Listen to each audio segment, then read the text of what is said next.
So on Monday, the news read as such. Nearly 200,000 people remained under evacuation orders Monday as California authorities try to fix erosion of the emergency spillway at the nation's tallest dam that could unleash uncontrolled floodwaters if it fails. So back last weekend, although they're worried about this weekend as well, there was a potential threat being played out in Oroville, California. It's about 150 miles northeast of San Francisco.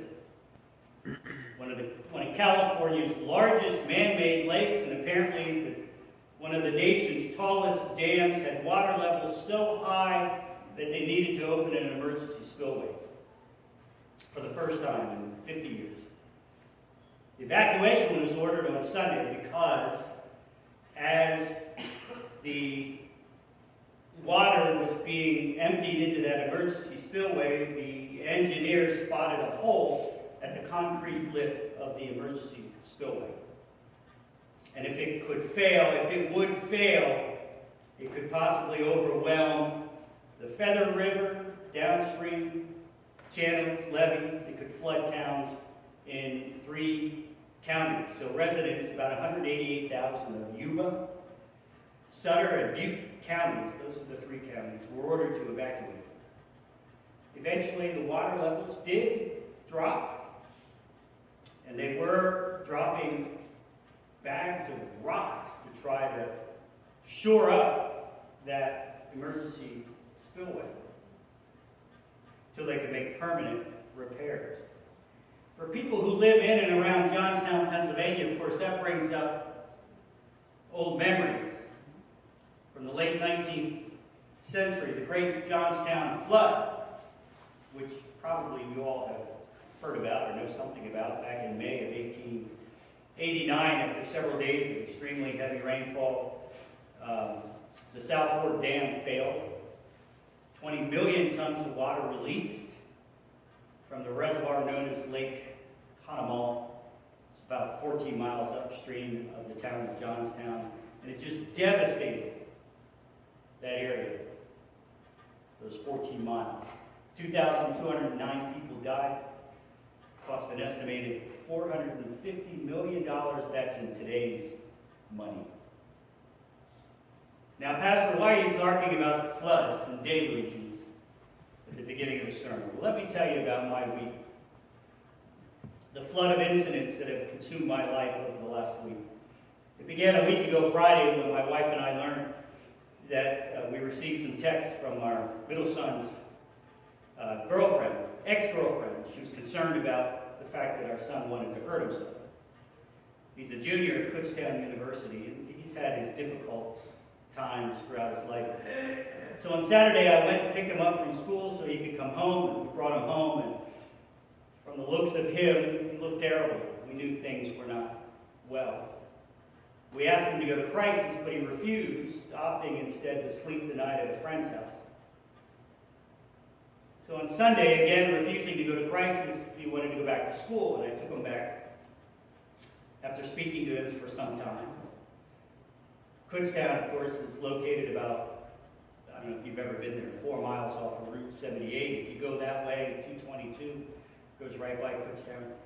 We usually go 78, and so you have this 4-mile stretch that's very windy roads, Route 737, I think. No cell phone coverage the whole way. It's like driving through a gully until you get to Kutztown. So I dropped him off at Kutztown. I was driving back, and as I came around a turn, there was a rock slide that had just happened, spilling onto the road. I saw it right at the last minute. I swerved, but not quick enough, and hit one of the large boulders that had slid down off of the hillside. And I knew right away, my right tire had blown out. So it's so narrow there and windy, it took me another half mile to find a place that I could pull off safely to the side of the road. And as I said, there's no cell phone coverage in that area. Of course, it's dark and it's raining and foggy. So I had to walk about 3/4 of a mile uphill to get 2 bars on my cell phone so I could call my wife and ask her to call our son to see if he had put my spare tire in my car, because he had borrowed my spare tire. Of course he didn't. So there was a lot of gnashing of teeth and nasty thoughts in my head. But my wife came to my rescue. Before I knew it, there was a fleet of state police vehicles helping me out, calling a tow truck. They were kind enough to tow me to the Hamburg State Police Station to await my son to bring back my spare tire. The next day, Monday, our middle son was taken to Lehigh Valley Hospital for observation and detox. My wife went to Kutztown, or to Reading, to spend some time with her. And that evening, of course, I was sitting here at a meeting for what was worship and music, and I found out my wife's mother had a heart attack. So we decided Tuesday that we would drive down. Her mother was in the medical ICU. So we went down to Charleston, West Virginia, Wednesday, Thursday, Friday, came back yesterday. Well, while I was at home Monday and I heard that my wife's mother had a heart attack, somehow on Facebook it got out that my wife had a heart attack because her brother had posted something and made it sound like Fritzy was his mother. So I had to spend about an hour debunking the rumor that was going around that Fritzy had a heart attack, which, if you know my wife, she's famous, of course, in at least 3 counties. So we went down to Charleston, West Virginia. Her parents are a bit of a hoarder mentality. So we spent some time helping them, trying to clean up a little bit. And in the middle of all of that, I broke my glasses as well. So you see, sometimes life hits you in little waves, right? Sometimes you get knocked over by a road wave, and sometimes you get hit with a deluge that simply knocks you over and swamps you in emotion and uncertainty. And that was the case for my life, our lives, this past week. It was all my wife and I could do not to lose our heads and to keep control. So how was your week? This would have been a great Sunday for the deluge text from Genesis and Noah. And yet we do have some reference to water that I think will help me get to my point. And in particular, I want to address the 39th, the 44th, and the 45th verses from our gospel reading. And Jesus says, "But I say to you, do not resist an evildoer, but if anyone strikes you on the right cheek, turn the other also. And I say to you, love your enemies, and pray for those who persecute you, so that you may be children of your Father in heaven. For he makes the sun rise on the evil and on the good, and sends rain on the righteous and on the unrighteous." This is the kind of text that seems to come at you like a tsunami. Of course, if you heard it when we read the gospel and allowed those words to wash over you. And I know you heard them. How could you not when we deal with the emotions and the circumstances of life that we all face from time to time? Because we have all been hit with those times in our lives where we either feel that there are evil people or just plain evil interfering with our lives. And Jesus is setting some pretty hard and high standards for not losing control of oneself, and setting standards for how to act and how not to act. So far in the Sermon on the Mount, Jesus has been teaching the people about relationships with each other, relationships with God. He has said, be salt of the earth, be light for the world. Do not let your anger control your life. Curb your tongue. Treat people with dignity and respect. Have control over your appetites. Be faithful to your word. And now he adds, you have heard it said, an eye for an eye and a tooth for a tooth. But I say to you, if anyone strikes you on the right cheek, turn the other also. Let that just kind of wash over you. In the time of Jesus, The relationship he was referring to was the master-slave, master-peasant relationship. And there was a code of conduct when the master was to punish the slave. If the master was to hit the slave must stand still, hands at their side. The master would strike him with the back of the right hand, striking him on the right cheek. It was about asserting status and power over another person. And to maintain their public standing, you must follow this code of conduct. You can only strike with the back of the right hand, striking the right cheek. You cannot strike with the open palm. You cannot strike with the other hand. Any variation would indicate that you have lost control and would cause you to lose face in public. Now, if the slave does as Jesus says, turn the other cheek, something interesting takes place. By turning his other cheek, he appears to be doubly subservient. But in fact, he's practicing non-violence. For you see, by turning his head and exposing his left cheek, he has rendered his master powerless.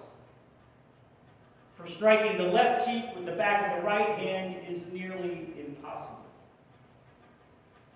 His only option would be to hit you with an open palm of the right hand, and that would cause him to be exposed to ridicule and shame. And you see how Jesus was teaching nonviolent resistance, or at least not returning violence with violence.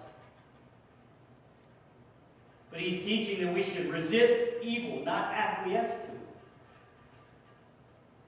Why does evil exist? Why does God allow evil to exist in this world? What are we to do when we encounter evil? How do we live faithful lives without becoming Christian doormats? Those are all great questions, pondered by the wisest of men, the most faithful of women, preached upon by the best orators of the past 2,000 years. It seems Jesus is just getting started with these wise teachings, because Jesus goes on to say, love your enemies, pray for those who persecute you, so that you may be children of your Father in heaven. For he makes the sun rise on the evil and the good. He sends rain on the righteous and the unrighteous. Love your enemies. How easy is that, right? How are we to practice loving our enemies? Here's where Eugene Peterson, the author of The Message, the translation of the Bible called The Message, I think gives us some clues. This is what he writes. He translated, I'm telling you to love your enemies. Let them bring out the best in you, not the worst. When someone gives you a hard time, respond with the energies of prayer. For then you are working out your true selves, your God-created selves. This is what God does. He gives his best, the sun to warm and the rain to nourish, to everyone, regardless. The good and the bad, the nice and the nasty. And in particular, I want to focus on God gives God's best, the sun to warm and the rain to nourish. Everyone, regardless of their status, good or bad. In other words, we are all going to be hit by waves, big and small, with rainstorms, with deluges of all kinds, all of us. The good and the bad, the faithless, the faithful, the righteous, the unrighteous. There's no distinction. When we will, and we all will, encounter rainy and stormy weather, circumstances, accidents, death, setbacks, failures, as well as happiness and success and births and advancements and prosperity. This is what God does. This is God being God. Ronald Getz, he writes for the Christian Century, he put it this way: God's love is like the rain, refreshing when it falls in moderation and with regularity, but terrifying and destructive when it comes in blowing blinding sheets. My friends, my week was a blinding, flooding deluge that nearly swept my wife and I off our feet. But God was not slapping us in the face like a master to a peasant. Evil and trouble are going to overwhelm us from time to time, and yet the love of God never failed us, never left us, never abandoned us without a life jacket or a life raft. So one man put it, we weren't out there floating on the water and somebody threw us a kit for how to build a boat. Jesus is our life jacket, our life raft. When the Sermon on the Mount reminds us that the love of God is boundless, even reckless, and even radical, Jesus is saying that the love of God is so radical that it washes away the sins of all people. It surrounds us in times of trouble. It washes away our need to judge others because good or bad happens to all people. And it gives us a glimpse of what the landscape of the world might look like when it is washed clean by the love of God made manifest through Jesus Christ. I know you and I would rather prefer to live in a world where God's love, mercy, and grace in this world would have some sense of flood control, where life's deluges would be channeled away from the bad and only used for the good, where the dams would never hold back water and never fail, where only good would come of the rain. But that would mean that God's love would be tamed. Or should I say God's love would be limited to only those we think should receive it. But God is not like that. God is an equal opportunity God, who makes the sun rise on the evil and on the good and sends rain on the righteous and on the unrighteous. And if I may continue, God permits the deluge to strike the good and the evil, and God withdraws the sun from the righteous and the unrighteous. And that is the way of God. And my wife and I didn't lose our heads. My car was fixed, although it cost me enough that it made me lose my head. Fritzy's mother is at home resting. There was minimal damage to her heart. Her son is now in a drug rehab program. And I got new glasses for half off. Will there be more trouble down the road? Of course, because that is life.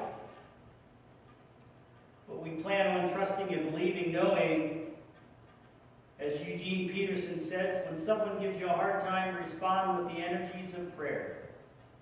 For then you are working out your true selves and your God-created selves. This is what God does. He gives his best, the sun to warm and the rain to nourish to everyone, regardless, the good and the bad, the nice and the nasty. For this is what God does. And we refuse to give up on God now, no matter how high Jesus sets the standards, or how bad the deluges of life. It is the life, and it is our faith that we will never give up. Amen.